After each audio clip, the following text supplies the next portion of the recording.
great lesson in labor exploitation. So I own a small business, but we all earn the same take-home pay rate per day, which is $250. Full-time workers work 4 days a week at my place. Part-time workers work 2 days per week at my place. For full-time workers, this amounts to an annual salary of $70,200 per year, which I know sounds very fancy, but it only makes us lower middle class in Los Angeles where we are. Still feels pretty rich to us though, because most of us are used to being poor. I have 7 full-time employees and 3 part-time employees, and my total annual payroll expenses for everyone, including myself, almost 600 grand per year. Now again, remember, this is total payroll expenses, but I only earn that 70,200 like everybody else. Let's imagine though that I instead paid all of them minimum wage and I just kept the rest. Minimum wage for my company in LA is $14.25 per hour because we have less than 25 employees, which at our spiffy 4-day work week amounts to $23,000 per year for a full-time worker and a little under 12 for a part-time worker. Call profit, baby. What are you doing?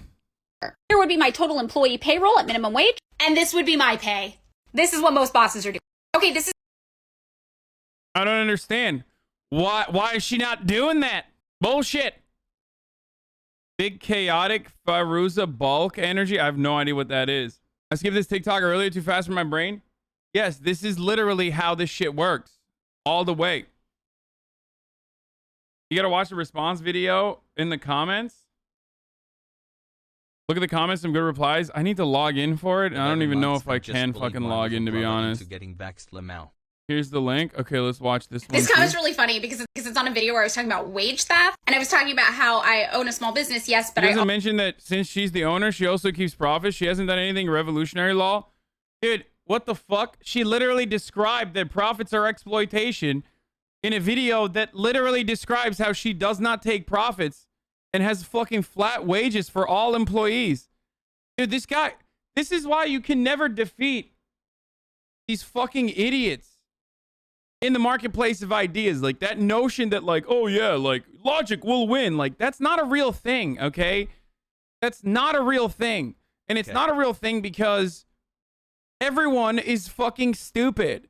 You cannot combat 100 years of like Red Scare misinformation about what communism is and what capitalism is while currently living under a capitalist dogma where everybody's just like, yeah, this is the best system ever and all the other systems are doo-doo, and they just like literally turn every single thing that you mention or say or do back into, well, that's just capitalism. You're thriving under capitalism, so it's capitalism that's like the reason why you're fucking, you know, successful. I mean, if you want to get technical, she only gave us payroll information. It didn't mention the actual revenue. Yeah, no shit. Because I'm sure that a fucking democratically organized workplace that already has a fucking flat fee across the board, okay, most likely already has additional revenue that goes back into reinvestments that they democratically vote on. That's the whole point. Like, also have the exact same salary as all of my employees, the same day rate anyway. Some people work part-time. We all have the same take-home pay for the day. But just in case anybody's confused, that is in fact my only compensation from the job. Yeah. We actually do profit sharing. So when there is extra profit throughout the year, we'll do things for everybody. Like, for example, recently we had some extra profit from a big sale and everyone had really shitty cars. So I actually talked about this. The business bought everybody who needed one a new car, paid off the remaining car loans for anybody else who liked their car but still owed money on it, and put the option out there for a couple people who didn't drive. Like, hey, if this changes in the future and you want to drive, we got you. Yeah, so we do shit like that. And at the end of the year, we actually try to get to as close to zero as possible. So there's no profit left over at the year. We're distributing it and reinvesting it all year long. And that I don't take any more money than that. It's just the salary. That's the only money I take, which I've talked about before. It's not a secret. This comment's really funny because it's on a video. What do? They make jewelry or some shit? Clothing and jewelry? I wanna make I wanna work with jewelry designers as well, potentially, for the merchandising, and this seems like a dope, like I'll try to reach out to them and have them connect with my merchandising firm that I work through. Shit, let's get this shit hypnotiz. The chances of working at a company like that, Sag, I mean, yeah, there is definitely the issue of not many companies operating that way, because ultimately, somewhere along the line, the person that is like, the person that decided to fucking organized that way, most likely organized that way out of the kindness of their heart or because they believe in that. You know what I mean? Under capitalism, cooperative formations or democratic organizations like this that are not just like pure unionization in the workplace as a consequence of like workers wanting more out of the business and you know, a fairer distribution of resources, stuff like that. That oftentimes happens because there's a boss and the boss is like, I'm a fucking communist. Like, I'm just going to design the business like in a way that fits my values. Can't corporations not work like this because the shareholders they need to appeal to, if they didn't have to bend the stock market, would there be realistic for larger companies like this? Yeah, it's incredibly difficult for it's incredibly difficult for companies that are like Fortune 500 companies to fucking organize this way, especially when they're profit focused and they're beholden exclusively to their shareholders. And the only thing that the fucking board does is increase shareholder value. The ethical capitalist shit was where people are fucking popping off. We're talking about how like we're gonna care more about the stakeholders. Like major problems because it's still a self handicap and megacorps are likely to eat their lunch later down the line. Yeah. The wonderful part about this, though, is that please take my resume, like, girl boss. You can't do this if you're in a permanent growth model. If you are, if we all send our resumes their way, we will have a Hasan. You can only do this, and I would say that what was it? What is it like? I've had some of those people on. There's a new journalism company that formed after Splinter.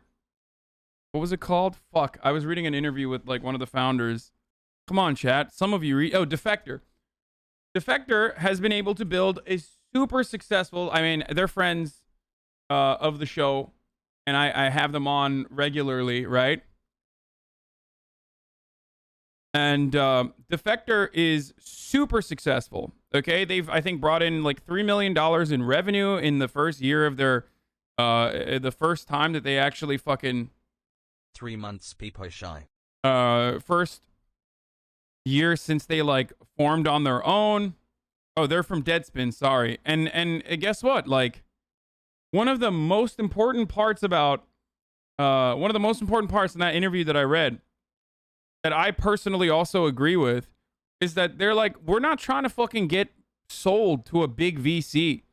Like we're not, or to a big fucking hedge fund. Like we just want to grow on our own pace. We want to fucking, you know, we want to be comfortable and we want to write fucking cool articles that we want to write. And that is the main difference that you see with something like Mondragon 7 months and something like Defector. Also, what are you talking about, Hasan? I just tuned in. Love you, and man, all of these other formations that are more democratically organized, where the goal is different. The goal is to just survive, have fun, whatever the fuck you want to do. It's not about like permanent growth and having like a fiduciary responsibility to your fucking shareholders that like you need to have a your quarterly dividends are important, and you know your year-over-year growth. Like there's no growth model beyond like what you are comfortable with. And it's, you say I'm so jealous, but that's the future that I advocate for, and that's low key what I fucking do in my own life as well. Like I'll take on ad sponsors and shit like that from time to time. But there is a fuckload of unmonetized stuff that I do here on a daily basis. And so much other shit that I could be engaging in that I don't engage in because I don't care to. I don't need to. All the risks, I assume. The business is legally a separate entity than me with its own FEIN, and all of the business's debt is taken out under the business's name with that FEIN, and I'm not a personal guarantor on any of it.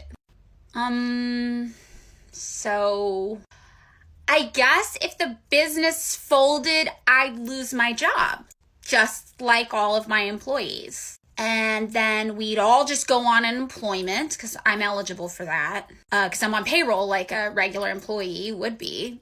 So then I guess we'd all just go get new jobs. All of us. And that's it. That's the risk.